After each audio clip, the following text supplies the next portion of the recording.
Nakakalungkot na balita. Bagong dating na OFW, natagpo ang wala ng buhay sa loob ng isang series bus. Balak daw sana nitong susurpresahin ang pamilya, pero sa hindi inaasahang pangyayari, pamilya niya pala ang masosurpresa dahil dito.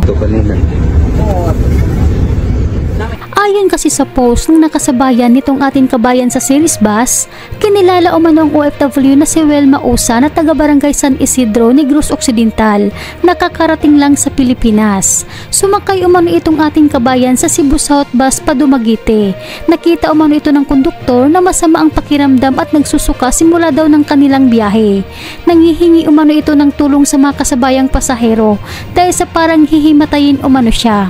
Kaya tinulungan umano ito ng mga pasahero at pinaamoy ng Vicks. Nakalauna naman daw ay naging okay ang lagay ni kabayan. Pero nang sumandal daw ito sa upuan, bigla daw itong nagsuka hanggang sa napansin na lang daw ng mga pasahero na nakatulog ito sa upuan. Pero pagdating daw sa Batuy Station, nakita umano ito na mahimbing ang tulog. Ginising daw kasi ito ng konduktor para bigyan daw ng panibagong tiket. Pero hindi daw ito nagising. Kaya't hinayaan na lang daw muna ng konduktor, baka daw kasi masarap ang tulog nitong ating kabayan.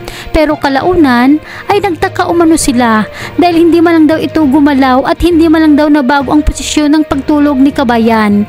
Nakasandal kasi ang ulo nito sa bintana, nakatagilid at nakayuko ang ulo na para daw hindi na humihinga. Kaya't pinursuhan umano nila si kabayan at dito na nila napag-alaman na wala na palang buhay ang inaakala nilang natutulog ng mahimbing, na ayon sa duda ng karamihan, inatake umano sa puso itong ating kabayan dahil daw sa sobrang pagod at stress. Hindi daw kinaya ng katawan nitong ating kabayan. Napag-alaman kasi na mahaba ang flight ni kabayan mula Kuwait connecting to Japan, Japan to Manila, Manila to Cebu at nag-land trip mula Cebu South Bus to Dumaguete. Narito ang video.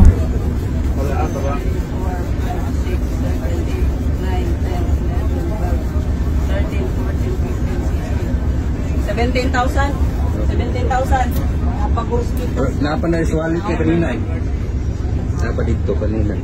Oo. Na may suka chip? Oo. Nagsuka rin na kanina. Tabang na mo.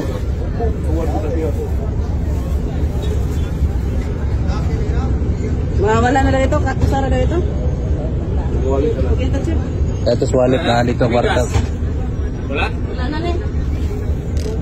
Oo. Ito yung wallet mo. Kaya may wallet nga dire. May kwarta 17,000.